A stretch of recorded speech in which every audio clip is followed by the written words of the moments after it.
여러분 안녕하십니까? 저희는 오늘 어느 고등학교 아이스하키팀 감독의 상습적인 폭행과 폭언, 그 폭력성을 고발합니다.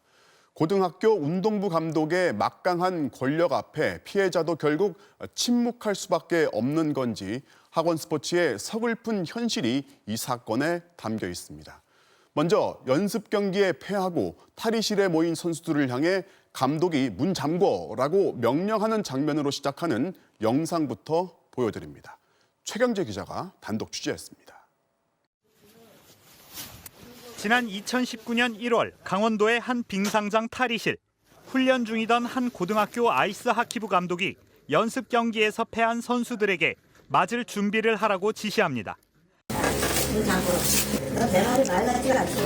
감독에게 지목된 선수가 스스로 벽을 잡자 아이스 하키채를 힘껏 휘둘러 엉덩이를 내리칩니다.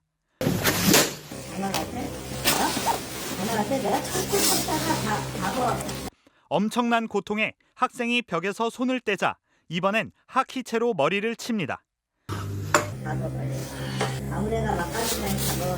분이 풀리지 않은 듯 감독은 욕설도 퍼붓습니다.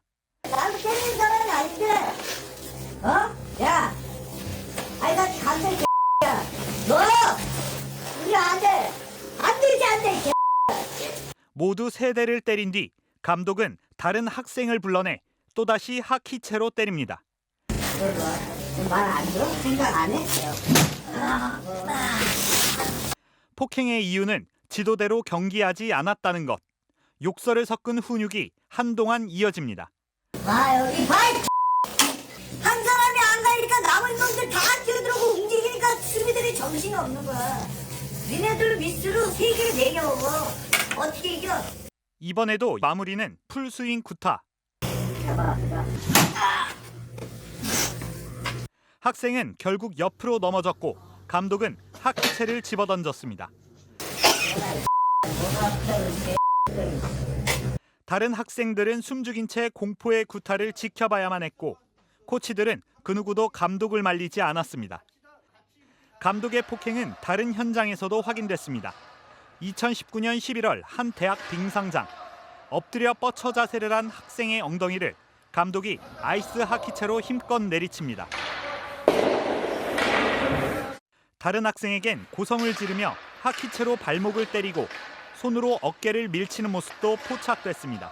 시합 뛰다가 뭐 잘못하게 되면 이제 맞는 경우도 있었고. 아이스하키 장비를 이용해서 이렇게 폭력을 가했나요? 네네, 스틱으로 맞았죠. 감독에게 폭행을 당한 선수가 부모님에게 보낸 사진을 보면 허벅지가 시퍼렇게 피멍으로 물들어 있었습니다. MBC 뉴스 최경재입니다. 감독의 폭행을 참다 못한 누군가의 제보로 경찰이 수사에 착수했는데 어찌 된 게 무혐의로 끝났습니다. 맞은 학생들이 경찰에 나가서 팀을 위해서 나를 때려달라고 감독한테 먼저 요청했다.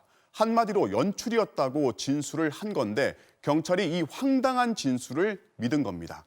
학생들이 왜 이렇게 말해야 했는지는 따져보질 않은 겁니다. 이어서 신수아 기자가 보도합니다. 감독의 학생 폭행은 영상에 담긴 것들만이 아니었다는 증언들이 다수 나왔습니다. 애들 팬츠 벗기고 스틱으로 엉덩이 빠다 때리고요. 싸대기 맞는 것도 앞에서 본 적 있고. 결국 작년 초 익명의 제보자가 감독의 폭행을 막아달라며 영상 등 자료를 학교와 교육청에 제출했고 경찰도 수사에 착수했습니다. 그런데 피해 학생들은 경찰 조사에서 자신들이 때려달라고 요청한 것이란 의외의 주장을 폈습니다. 팀 분위기 쇄신을 위해 일부 고학년 선수들이 감독에게 자신들을 때려달라고 요청해 결국 짜고 치는 연출을 했단 겁니다.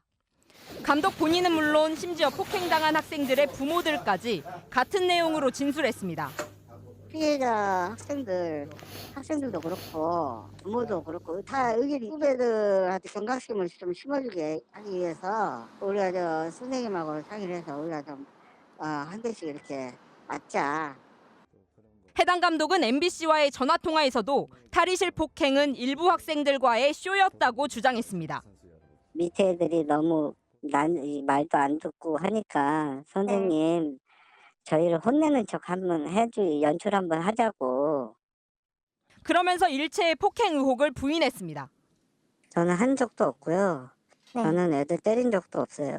그 폭행 했다면 요즘 애들이 가만히 있겠어요. 하지만 취재팀은 당시 사건이 분명한 실제 상황이었다는 목격자 증언을 추가로 확보했습니다. 해피엔딩으로 끝난 거고 이제 장난이었다 그렇게 얘기를 하라 그래서 해피엔딩 상황은 아니었고 진짜 많은 장난이었는데 경찰의 결론과 완전히 다른 학생들 부모의 고백도 나왔습니다. 저희 아이가 어떠한 불이익이 따를 거라는 걸 예상하기 때문에 진짜 목구멍까지 나왔는데도 못하겠더라고요. 저희 아이는 오죽하면 진짜 그때 얘기를 하겠다고 그랬었어요. 근데 제가 진짜 극구 반대하고. 경기 출전과 주니어 국가대표팀 선발, 대학 입시까지 절대적 영향력을 갖고 있는 감독에게 불리한 이야기를 할 수 없었다는 겁니다. 실제로 경찰의 진술서 작성 작업엔 평소 감독으로부터 폭행 피해를 호소하던 학생도 참여했던 것으로 확인됐습니다. 심지어 MBC가 입수한 학부모들의 SNS 대화를 보면 탄원서 작성의 요령까지 제시돼 있습니다.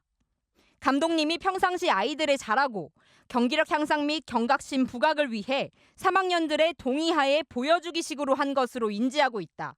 감독의 지도력을 신뢰한다는 내용 등을 포함하라는 겁니다. 그런데도 진실을 엄정히 가려야 할 경찰은 학부모와 학생들이 낸 진술서만 확인하고 무혐의 처분을 내렸습니다. MBC 뉴스 신서입니다. 경찰이 왜 이렇게 결론 냈는지 전혀 납득되지 않는 상황에서 서울시 교육청이 이 문제를 당장 감사하기로 했습니다. 국회에서도 진상규명을 위한 청문회는 물론이고 몇 달 뒤에나 시행되는 이른바 최숙현법을 보완하는 문제도 검토하고 있습니다. MBC의 단독 보도 이어서 이학수 기자입니다. 서울시 교육청은 설 연휴 직후인 오는 16일부터 감사관 5명을 해당 학교에 파견해 감사를 벌일 계획인 것으로 확인됐습니다. 교육청에 제출된 자료를 정밀하게 살피는 것은 물론 감독 등 아이스하키부 관계자들을 직접 만나 폭행 사건의 진상을 파악하겠다는 겁니다. 국회도 움직이기 시작했습니다. 담당인 문화체육관광위원회는 청문회 개최를 검토하고 있습니다. 무엇보다 경찰이 추가 증거를 충분히 확보할 수 있었는데도 불구하고 대체 왜 학생과 학부모들의 확인서, 그러니까 자신들을 때려달라고 요청했다는 내용의 진술만을 믿고 그대로 무혐의 처리했는지를 반드시 따져보겠다는 겁니다. 잊을 새도 없이 반복되는 이 체육계의 가혹 행위를 뿌리 뽑기 위해서는 국회나 행정부에서도 끝까지 추적을 해야 되고 이것을 막아야 할 의무가 있습니다. 오는 6월부터 시행되는 이른바 최숙현법을 보완할 필요성도 거론됩니다. 이 법에선 성폭력이나 폭력 비위가 드러난 지도자의 자격정지 기간을 1년에서 5년으로 늘렸는데 5년도 부족하다는 지적이 나옵니다. 또 사건에 대한 사회적 공분이 식으면 비리를 폭로한 선수나 관계자들이 거꾸로 보복을 당하는 부조리도 끊어낼 필요성도 있습니다. 하지만 이 같은 문제 해결에 앞서 비위가 드러난 지도자 징계 권한을 해당 종목의 협회장이 쥐고 있는 개운치 않은 현실부터 해결해야 한다는 목소리도 나옵니다.